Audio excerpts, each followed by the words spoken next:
Hey guys, it's Coop from Garage Gym Reviews. We are in our new facility. If you'd like to see more about this, make sure you subscribe because we're gonna do a full walkthrough and there is a lot more to come. Right now though, it's kind of empty except for the product we're reviewing today. And this is a bit of a confusing product. I'll get into more details why I think it's confusing. I've got mixed feelings on it. There's some positives, there's also some negatives. I'll get into that. But if you'd like to see all the product specs, everything like that, click the card and you can see and buy it and all that sort of stuff. But this product today is the Titan Ronin.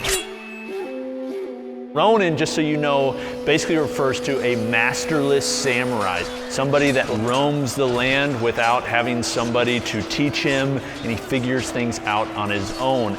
This product, the actual engineer behind it is named Jake Pence. He brought this to Titan supposedly, and he had said he wanted to call it the Ronin because we have to leave our former thoughts of plyo boxes and plyometric machines behind and enter a new era. And that is this era. Is that era a good era or a bad era? We will find out.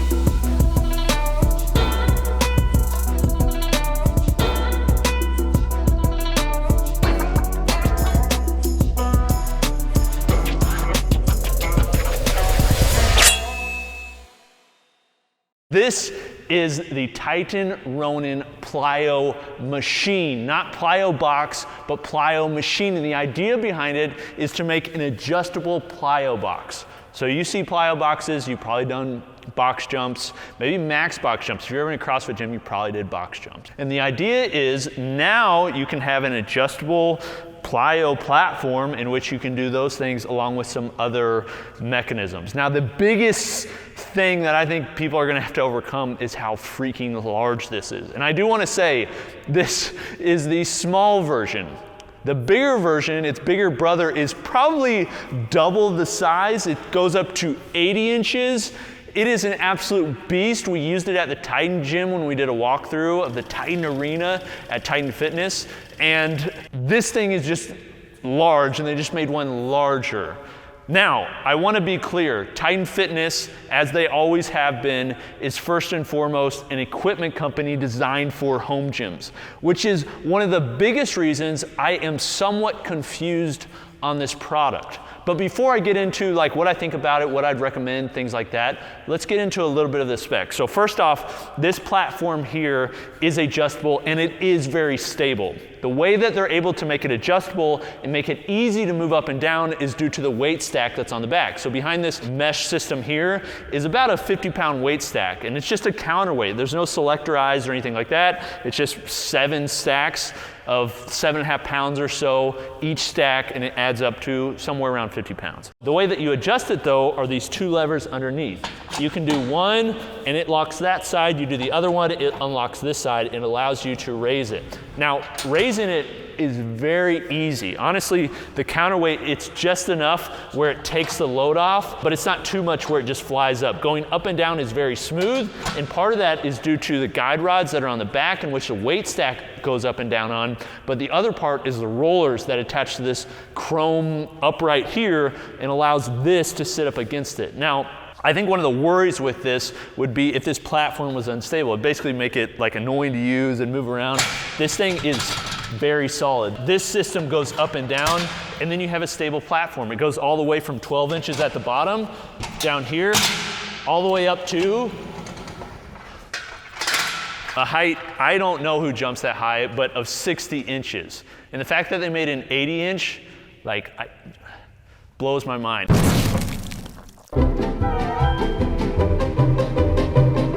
The other feature that's pointed out are 2 things. One, this handrail. The handrail really gives it structure, but they say it's there because you can put your hands on here and then use it to climb up. If you're doing box jumps, you can then grab this if you're feeling shaky or something like that. And then lastly is the fail-safe, which is the head pad right here. So if you ever jump up and you're just like, oh, then you can just smash your head up against it. It is still a little bit of a safety hazard. Like there's still you could hit and hit here. I mean, there isn't crazy amount of depth here, but it is nice that they thought enough about you and they care enough about you that if you are to fail, this is gonna hit. But the other benefit of this to make it more safe is this foam top that is a very, very high density foam. I actually love the foam they went with on this. It is very thick, very dense. Like, it's not gonna hurt at all if you hit against it, but when you jump on top of it, it's not like those cheap foam boxes. When you jump on this, you feel really stable, but it's soft enough both on top and on the corner that if you hit it and miss it, you're gonna be okay. Now, the back of the machine, for most home gym owners, this would be up against the wall, but if you're using it freestanding, they have this like tri-base plate here that uses a pop pin, pops out, goes down, and then you can put this back in just for safekeeping. This then locks into the bottom foot here, and then this allows it to basically lean up against this. So you have some extra stability if you're using it freestanding, where it's not really gonna go back on you as much as it would if that wasn't there. For most people, this should be up against the wall, but even if it's up against the wall, this is gonna hit the wall every once in a while if you're putting too much weight here, or if the weight stack is too high on like a lower level. This thing is meant to be portable. It is rather heavy at around 185 pounds, but it is meant to be portable. The wheels for the portability are on the back. There's a handle here, which means you have to get on the other side of it to move it.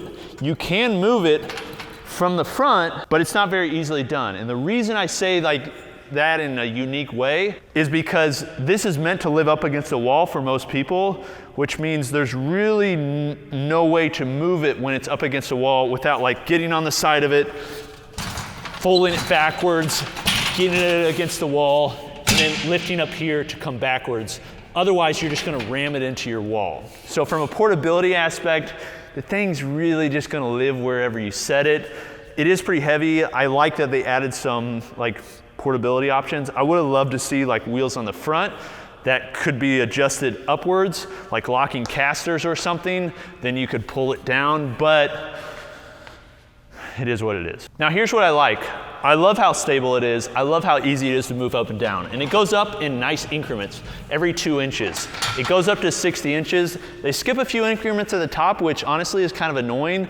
The place you would most want extra increments and dial it in is at your maxes. So the fact that they removed them, like, I just don't understand. Like I bet they wanted to hit 60, so like, let's just throw one at the top and let's skip a few. I wish they would just added a few more in here.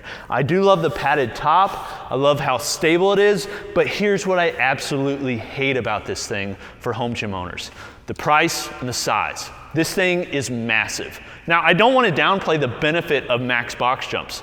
Explosive strength is something that is super beneficial. It's the reason like the best weightlifters in the world are raised doing max box jumps to develop triple extension and explosive strength. If you look at the Chinese weightlifters, like they freaking jump early on in life, they jump a lot and they can jump high, and it transfers into athletic movements. I love the fact that it's really versatile. So you can use it for box jumps, but you can also use it to put your leg up on if you're doing squats. You can use it for, I guess if you want to do box squats on it, explosive jumps. You can use it for like step ups. Anything that you would ordinarily use a box jump for, you can pretty much use this for, and it's quickly adjustable and extremely stable and also very safe. Sans hitting your head on the bar. And that's one of the other annoying parts, is the fact, and I don't know other way that you would design this without that thing being there, but the reason that most people pull the boxes away from the wall is so that you don't hit, miss, and then slap your head against the wall. This has that basically built in. So you hit, if you miss, you're probably gonna hit that. It's nice to have this because you're gonna have some padding as you go and hit the metal bar on the back, but you're still gonna hit a metal freaking bar, and that doesn't feel very good. So I understand there are some safety like goodness in here. At the same time, doing max box jumps on this, like it could hurt. And this is just like my opinion in general with max box jumps, is there are safer ways to train that extension. So I do think max box jumps have a place, but for a general trainee, which is most home gym owners, max bounds, I think, are a better option, because if you fall, you're not gonna hurt yourself. You're just gonna roll and tumble over, rather than jumping up on something. Just my opinion. I know there are many people that probably disagree with me, but most of those are who I think this equipment is designed for. And the place that this is designed for is collegiate gyms, where strength coaches have to adjust the boxes. It's really annoying to like put plates on box, everything like that. This allows a strength coach to come in really quickly, adjust it quickly, dial it in, allow them to know exactly what height they're at, and adjust and increase and improve and periodize over time. For a home gym owner, this is just so freaking big. And that's not even considering the price. When you throw in the price, $1,800 with free shipping. Granted, if this was from any other company, it would be a lot more expensive. So $1,800 with free shipping for this big of a unit isn't that bad of a price. But when you factor in the size of it and really what it's made for, most home gym owners, it's just too much, it's too extra. And the fact they made an 80-inch even says, I think, like they understand what the market really is for this, even though they're marketing it to home gym owners. The market for this is collegiate facilities. And collegiate facilities, in my opinion, probably aren't buying a lot of Titan fitness equipment. So do I like this product? I do. I don't love it for home gym owners. I'm not gonna recommend it for most home gym owners. It's just too big, too expensive. It is a little bit difficult to dial in because the base is fully welded. So because it's not bolted in like you do with a squat rack, it's hard to level out. There's no leveling feet on the bottom. It has rubber feet, which is nice because it allows it to stick, but there's no leveling feet except for the back tripod area, which means it can rock a little bit. Overall, I'm a fan, just not a fan for the home gym. So if you're a home gym owner watching, which is most of you, like you already know $1,800 this size, you probably won't get it. If you're a strength coach, I think there is real viability here. You just have to question, like, is Titan Fitness the company that you want to buy for commercial products? In my opinion, it doesn't feel like a commercial product. It feels good, but it feels like a higher, like medium-end home gym product. Now, one other thing you could do with this, they don't market it this way, and I'm sure it's on purpose because they don't want it to break, but this has a 400-pound capacity, and that's what they say. So I would guess that it's even much higher than that in the real world if you want to be a little bit dangerous. This is an amazing Atlas stone platform. So if you want to do any sort of loading, you can adjust this to whatever height you want, and then you can use it as an Atlas stone platform. So you get down, get your sandbag or Atlas stone, whatever it is. If you're a strong man, lift it up, set it on top, and then come down. And then you can periodize actually the platform height. So you can periodize both the weight, but also the height. That's something where I have not seen before. I haven't seen an adjustable height platform like this, especially within the price point. So I could see this being popular, yes, against those that are training box jumps, but also those that are doing like strongman stuff for Atlas stones. Honestly, if I have the space for this, I will use this quite a bit. It's just getting the space for it. But this is Coop from Garage Gym Reviews. What do you think of the Ronin? Do you like it? Like, do you like the idea? Do you think it's just kind of silly, over the top? Do you feel like me, like you have a little bit of mixed feelings? Like there's some really good, but there's also like the size and the price just seems like it doesn't fit the home gym market? Let me know in the comments. We'll see you next time. Peace.